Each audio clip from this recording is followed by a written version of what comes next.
asambleístas por los migrantes han presentado una propuesta para evitar el impacto de la resolución del COMEX que establece el cobro de $42 para las compras bajo el sistema del 4x4. Esteban Melo, asambleísta de Alianza País en representación de los migrantes de Europa, Asia y Oceanía.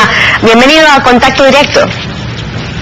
Bueno, muy buenos días, Estefan, muchas gracias por la invitación y especialmente un saludo para los ecuatorianos migrantes que nos están viendo.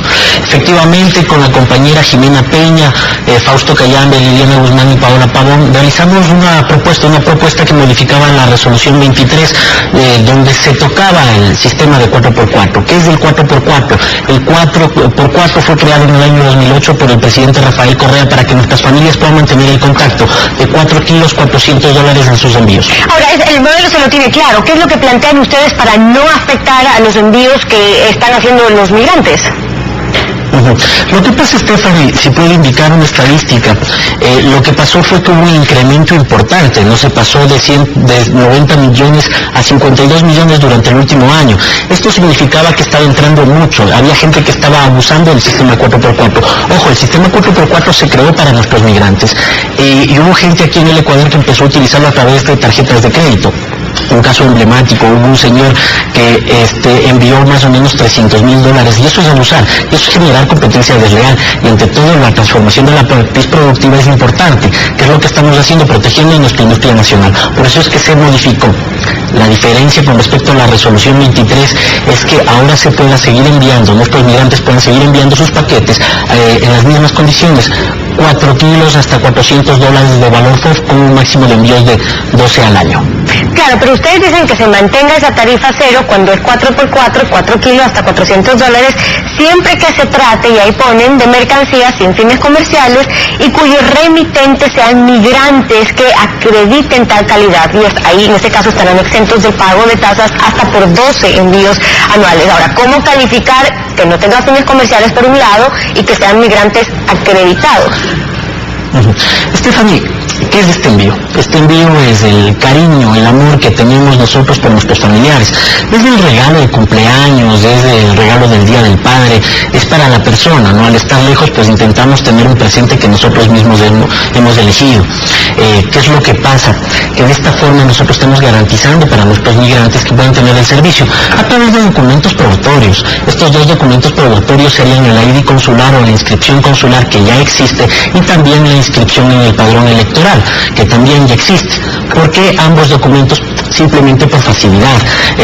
Hay gente que está inscrita en el consulado y que no ha estado empadronada, y hay gente que está empadronada electoralmente y que no está inscrita. Al tener los dos documentos como documentos probatorios de que seas migrante, tú puedes demostrar que estás viviendo en el exterior. ¿Pero es correcto usar el registro electoral para acreditar a los migrantes con derecho a excepciones y a estas rebajas de los que estamos hablando? ¿No puede convertirse en un mecanismo clientelar? ¿No sería mejor usar la acreditación que emiten los consulados, por ejemplo? Lo que le decía, simplemente es una cuestión de flexibilizar el sistema. No estamos en época de elecciones. Y ojo, votar en el exterior es facultativo, es totalmente voluntario. Entonces no se estaría utilizando de forma clientelar. Es solo dar facilidad a nuestros migrantes. Bueno, lo que pasa es que ustedes mismos en la propuesta exponen que, y lo dicen textualmente, que se ha dado una ola de malestar generalizado entre la comunidad que ha percibido la resolución como un retroceso en el reconocimiento de sus derechos y como un duro e injustificado golpe a los migrantes. Y dicen también que debe reconocerse que los altos niveles, dicen, de aceptación de los ecuatorianos en Estados Unidos hacia el gobierno se están viendo afectados. ¿Le expusieron estos argumentos al gobierno? ¿Incide en la decisión del presidente postergar su vigencia hasta el 8 de octubre y el anuncio de que están buscando una fórmula para no afectar a los migrantes? Stephanie, ¿qué es lo que ha pasado? Ha pasado que antes no había el sistema 4x4 del 2008. Este gobierno, el gobierno revolucionario de Rafael Correa, es el que ha modificado esto, es el que nos dio la ventaja a los migrantes. Pero simplemente ha habido mala fe. hace muy pocos días pude leer en un titular en prensa mercantil donde se decía que en vez de decir que los migrantes van a poder seguir utilizando el sistema de 4x4, lo que hacía es decir los migrantes tendrán limitación en sus envíos. Totalmente tendencioso. ¿Pero hay mala fe o es que en la práctica se requieren de estos cambios que ustedes están sugiriendo para que los migrantes no se vean afectados? ¿Qué dice la resolución 23? Dice que los migrantes van a poder seguir utilizando el sistema a través de correos postales, pero también tenemos a nuestros couriers, pues 1.840 familias ecuatorianas vinculadas al negocio de los couriers. A ellos también tenemos que cuidar, por un lado. Por otro lado, los horarios, la cercanía que se tiene con la gente a través del envío de los couriers va a permitir también que los ecuatorianos sigan utilizándolo. Ojo, la resolución 23 no decía en ningún momento que los migrantes no podrán utilizar el sistema de 4x4, es más, también salía gratuito. Lo que estamos haciendo es flexibilizándolo un poco más para que también se pueda hacer a través de couriers. Ahora, hay categorías de paquetes couriers en las que entran, por ejemplo, las cartas, las fotografías, los documentos que estarán libres de tributos. Por ejemplo, lo que corresponde luego están las medicinas con receta médica, equipos ortopédicos, equipos de computación, libros de lecturas. Hay categorías para cada cosa, pero ¿por qué ustedes sostienen en esa propuesta que enviaron que en el caso de los paquetes postales en tráfico internacional con tarifa cero, los migrantes no se ven beneficiados? Por una diferencia de precios. Mire, en Estados Unidos, por ejemplo, que es el mayor grupo que utiliza el sistema de 4x4, el costo que tiene el correo postal estadounidense es aproximadamente, en la diferencia con los couriers, de $40. Esto en el fondo terminaría afectando un poco al bolsillo de los migrantes. Pueden seguir utilizándolo, pero también tenemos a nuestros couriers que tienen horarios más flexibles, que tienen cercanía, están en los barrios en los que viven los ecuatorianos. Eso permite pues más facilidad, es una cuestión de dar facilidad a nuestros migrantes. Por eso mismo ustedes evidenciaron dónde estaría la afectación con la resolución del COMEX, con el pago que se hace a través de las agencias postales nacionales, que resulta mucho más caro que hacerlo con un courier de una empresa familiar. Ahora, sobre la tarifa de los $42 que antes era cero bajo el sistema 4x4. Recordemos lo que dijo aquí Javier Díaz, el presidente ejecutivo de la Asociación Industriales Textil, y el martes pasado también el canciller Ricardo Patiño. Desde el inicio le dijimos al gobierno nacional que este mecanismo se prestaba para abuso y que debía controlarlo. En ningún país del mundo existe un mecanismo así, tan abierto para la importación de cosas sin pagar impuestos. No nos olvidemos que 4 kilos en ropa, vale la pena decir que el 70% de lo que llega por 4x4 es ropa, es muchas prendas de vestir. En este momento, la gran mayoría de lo que viene de ropa y de calzado no es para uso personal. El año pasado fueron $100 millones al mes los que llegaron en ropa. Ya no solamente lo usaban nuestros migrantes, sino que también mucha gente comenzó a hacer negocio con eso. Traían productos todos los días prácticamente, teniendo cuentas de correo en Estados Unidos, especialmente en Miami y en Ecuador, y llenaban sus boutiques de productos libres de impuestos.